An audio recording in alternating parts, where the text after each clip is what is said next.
Triple column case book के इस last video में आप सभी का एक बार फिर से स्वागत है। आज का ये video triple column case book के ऊपर आखिरी वीडियो होने वाला है। इसके बाद हम खुदरा रोकड़ वही या पेटी केस बुक पर जाएंगे, उस क्वेश्चन को करेंगे। तो आज इसका लास्ट क्वेश्चन में भी कुछ नई बातें हैं जो आपको सीखने को मिलेगी और इसके पश्चात फिर हम नए चैप्टर की ओर आगे बढ़ते हैं। सबसे पहले हम चलते हैं हमारे क्वेश्चन के ऊपर। जैसा कि हमने नियम बना लिया कि सबसे पहले हम पूरा क्वेश्चन शांत मन से और आराम से पढ़ेंगे, उसके बाद क्वेश्चन सॉल्व करने के लिए चलेंगे। निम्नलिखित व्यवहारों को 3 खानों वाली रोकड़ वही में लिखिए। ये भी क्वेश्चन हिंदी में है, इंग्लिश में मैं आपको ट्रांसलेट करता चलूंगा। ये भी 2016 की बात है, लेकिन महीना मार्च का है। मार्च में गर्मी ज्यादा पड़ती है, इसलिए थोड़ा ध्यान से पढ़िएगा। मार्च 1 को रोकड़ शेष कैश बैलेंस 3270 और बैंक ओवरड्राफ्ट 750 रुपीज का था। फिर मार्च 2 को बैंक में जमा किए, डिपॉजिटेड इनटू बैंक ₹2500। मार्च 5 को अमन से 900 रुपए के पूर्ण हिसाब में 880 रुपए ही मिले। तो 900 रुपए के पूर्ण हिसाब में 880 रुपए ही मिले, मतलब इसका मतलब अमन से हमको कितना लेना था? 900 रुपए लेना था। अमन से कितना लेना था? हमको 900 रुपीज लेना था। 900 में से उसने 880 रुपए 880 का पेमेंट करा, इसका मतलब 20 रुपीज डिस्काउंट हो गया, माइनस कर दिया हमने तो डिस्काउंट हो गया। ठीक है। प्रकाश को चेक दिया 470 रुपीज का और बट्टा प्राप्त हुआ 30 rupees. Paid to Prakash by cheque ₹470 and discount receive 30 rupees. Bank से निकाले 450 रुपीज, सीधा सिंपल सी एंट्री है। Withdrawal from bank ₹450।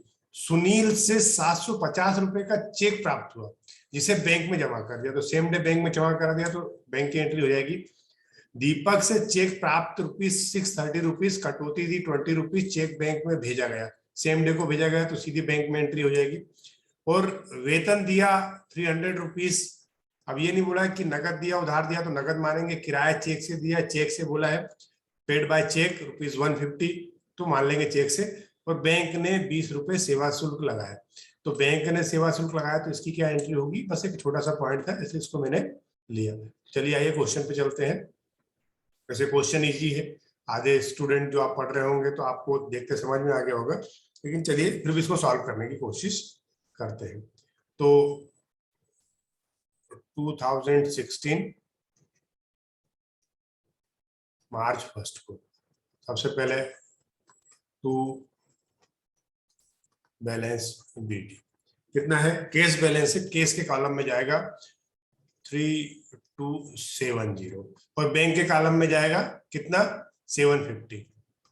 ठीक है? नहीं, ये गलत है, ये गलत। बैंक ओवरड्राफ्ट क्या लिखा? बैंक ओवरड्राफ्ट, बैंक का जीविका बैंक ओवरड्राफ्ट।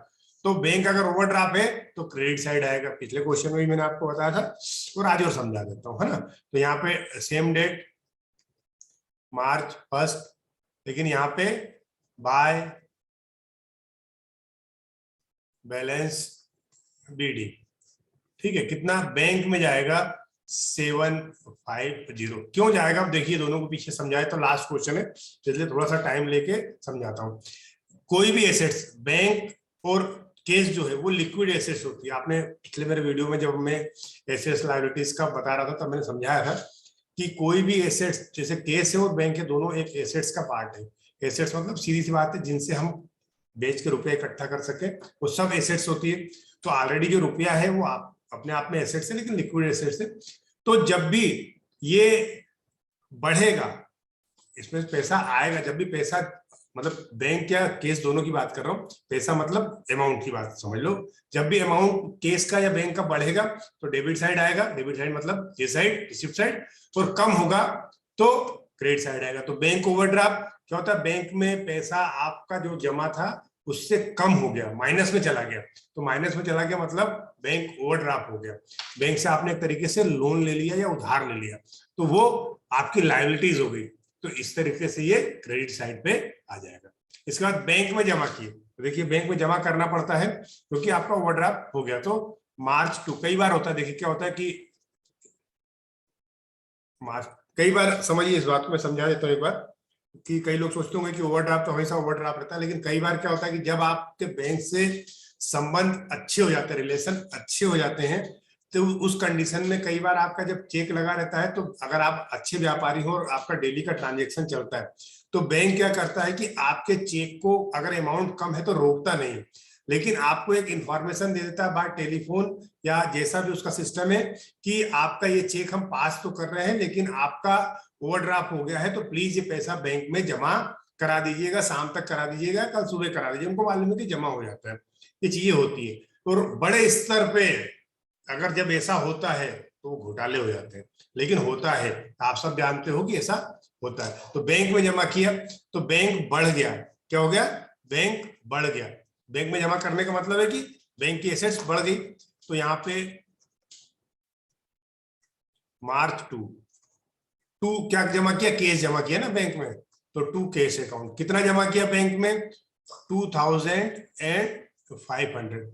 अब नियम है कि अगर केस और बैंक दोनों आपस में लड़ लें, भिड़ लें, ठीक है, खून खराबा कर लें, तो इनको काट देना चाहिए, मतलब कॉन्ट्रा एंट्री कर देना चाहिए, ठीक है। तो यहाँ पे मार्च 2 को क्या हो जाएगा, by bank account, bank account कितना रुपया, केस से कम हो गया, केस हमारा कम हो गया, कितने रुपए से कम हो गया, 2500 रुपीज से, ठीक है। अब मार्च 5 को अमन से 900 रुपीज के पूर्ण हिसाब में कितने मिले, 880 रुपए मिले।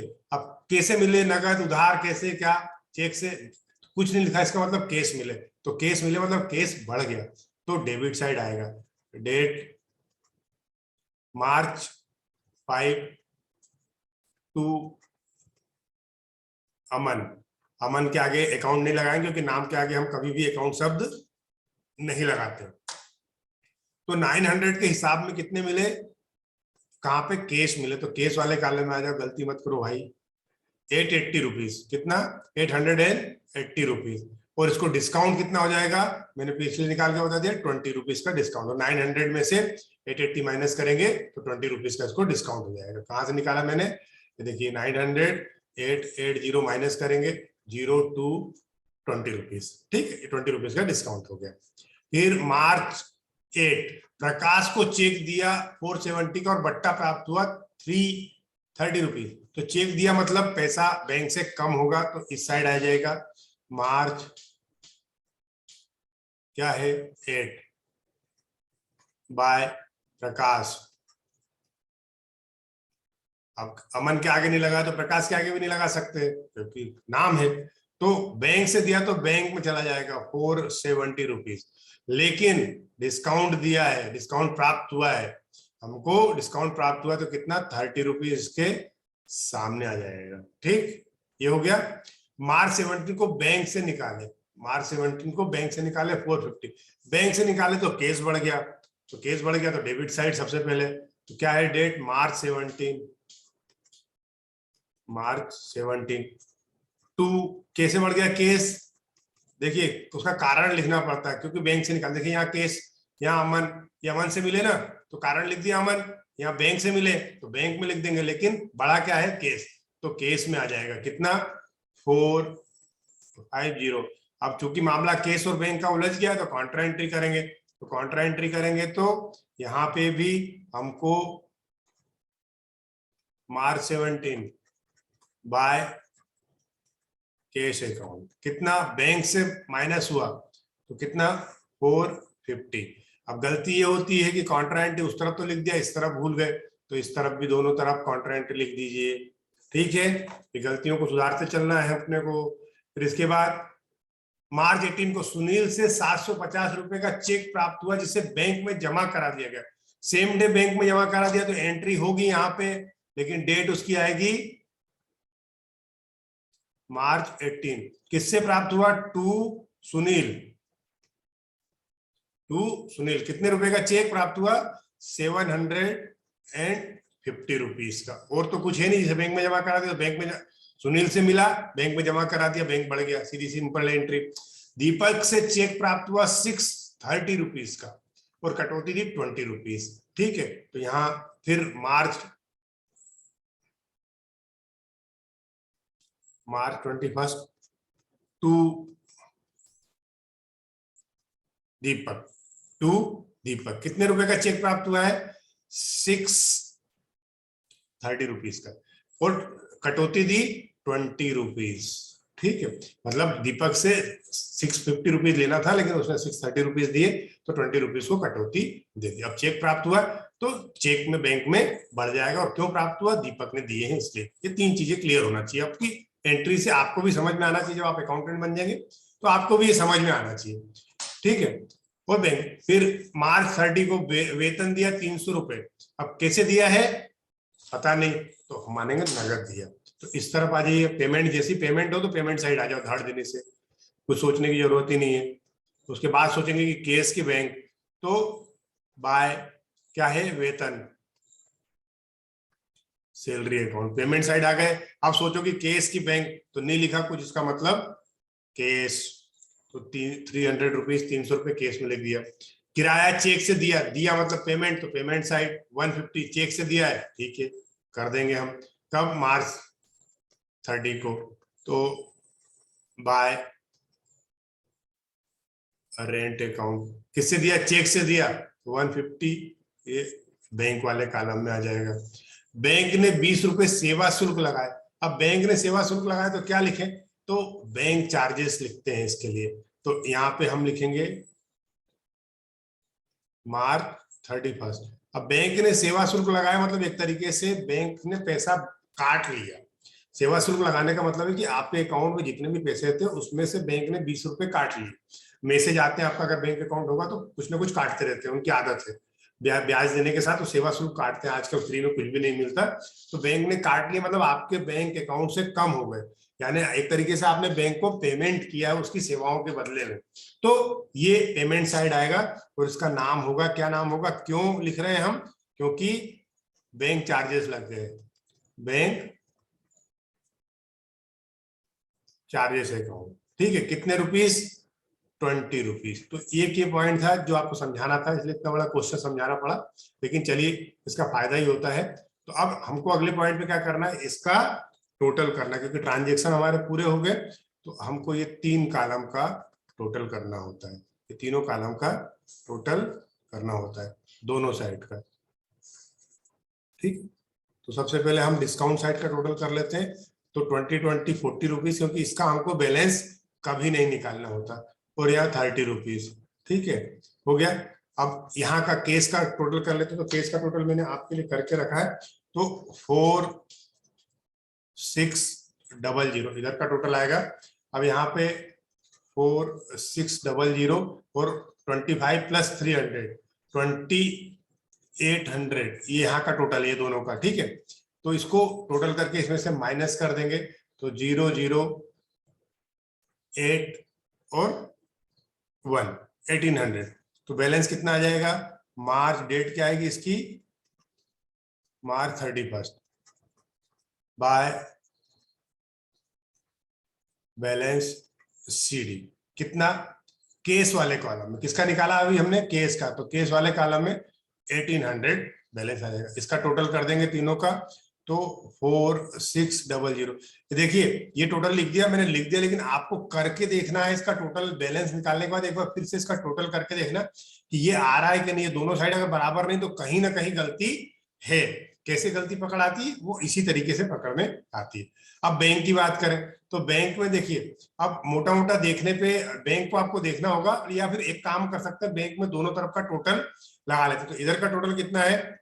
मैंने टोटल आपका लगाया है, तो इस तरफ का टोटल है आपका 3880। ठीक है, और इधर का टोटल है, ये टोटल अलग से लगाना है आपको, इधर का टोटल है 1840, मतलब इधर का कम है। तो अब हम यहां लिख लेते हैं 3880, और इसमें से माइनस करेंगे तो 400 और 2, तो 2040। तो इसका बैलेंस आएगा 2040, और इसका टोटल जब करेंगे तो 3880। मैंने कर लिया है, इसलिए प्लीज आप लोग एक बार कर लीजिएगा। तो क्वेश्चन यहाँ पे एंड होता है, लेकिन एक अच्छे अकाउंटेंट की खासियत होती है कि वो बैलेंस को हमेशा फॉरवर्ड करके छोड़ता है। तो मार्च के बाद अप्रैल 1 क्या लिखेंगे? To balance BD. केस का बैलेंस 1800 और बैंक ओवरड्राफ्ट का 2040। कई बार क्या होता है कि स्टूडेंट को कंफ्यूजन हो जाता है कि जैसे स्टार्टिंग में बैलेंस या बैंक का ओवरड्राफ्ट था, इस साइड आया तो फिर यहाँ पे कैसे आ गया बैंक का बैलेंस। ऐसा कुछ नहीं है, कभी भी बैंक में कुछ भी होता है तो बैलेंस उसी हिसाब से निकलता है। अगर इधर है तो यहाँ भी आ सकता है बैलेंस और यहाँ भी वापस बैलेंस आ सकता है। तो ये जरूरी नहीं कि ये डिपेंड करता है ट्रांजेक्शन पे, बैंक से कैसे ट्रांजेक्शन आपके हुए। हाँ, केस का जरूर है कि केस का बैलेंस हमेशा ओपनिंग बैलेंस डेबिट साइड आएगा, ये ध्यान रखिएगा, और क्लोजिंग बैलेंस क्रेडिट साइड आता है कभी, क्योंकि केस माइनस में नहीं हो सकती। क्यों? क्योंकि अगर आपके पास 100 रुपए हैं, समझिए, तो आप 100 रुपए ही खर्चा कर सकते हैं, 100 रुपए को 110 रुपए में खर्चा नहीं कर सकते। कई बार आपके दिमाग में आएगा कि क्यों अगर हम उधार कर ले, उधार करना एक अलग ही है, लेकिन खर्चा करने की बात होती है। किसी को आप अगर आपकी जेब में 100 रुपए, तो उसको 100 रुपए ही देंगे, उसको 100 रुपए ही देंगे, ठीक है। बाकी भले आप बोल दें कि 10 रुपए बाद में दे दूंगा, लेकिन 100 से ज्यादा नहीं दे सकते। लेकिन आपके अगर खाते में पैसा कम है, अगर मान लो आपके खाते में 1000 रुपए है, तो आप किसी को 2000 का चेक दे सकते हैं और बैंक आपके चेक को क्या बोलते हैं, पास भी कर देगा और आपको ओवरड्राफ्ट दे देता है, आपके खाते में एक तरीके से लोन चढ़ जाता है। तो इसलिए बैंक का बैलेंस चेंज हो सकता है, लेकिन केस का बैलेंस चेंज नहीं होता। तो आज हमारा ये ट्रिपल कॉलम केस बुक का चैप्टर समाप्त होता है और उम्मीद करता हूं यहां तक वीडियो आपने देखा, इसका मतलब कहीं ना कहीं आपको मेरे वीडियो में इंटरेस्ट है और मेरी पढ़ाई की चीजें आपको समझ में आ रही है। तो प्लीज अगर ऐसा है तो मुझे मोटिवेट करने के लिए, मेरे व्यूज को बढ़ाने के लिए मेरे चैनल को सब्सक्राइब कीजिए, लाइक कीजिए और अपने दोस्तों के साथ, अदर स्टूडेंट के साथ इसको शेयर कीजिए। Thank you.